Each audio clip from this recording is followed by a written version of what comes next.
उसळ त्यासाठी घेतलेले आहेत आपण या 2 वाटी आपले मोड आलेले मटकी आहे, बटाटा एक घेतलेला आहे कापून, कांदा, टोमॅटो, गूळ, कोकम, आलं लसूण पेस्ट,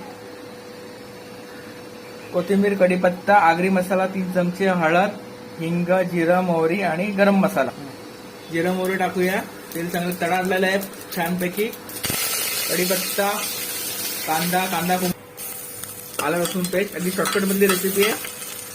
टोमॅटो, कांदा टोमॅटो छानपैकी कोंबलेला आहे. आता सगळे मसाले टाकूया. मटकी टाकून घेऊया, मटकी बटाटा, तेलात चांगला तो फ्राय करूया. गरम पाणी टाकूया, मीठ, गूळ, छानपैकी 3 शिट्या घेऊया. आमटीला घट्टपणा येण्यासाठी तांदळाचं पीठ आणि खवणलेला खोबरा लावायचं आहे. खवणलेला नारळ. छानपैकी आपला रसा तयार झालेला आहे. अशाच नवीन रेसिपीसाठी चॅनलला लाईक करा, सबस्क्राईब करा.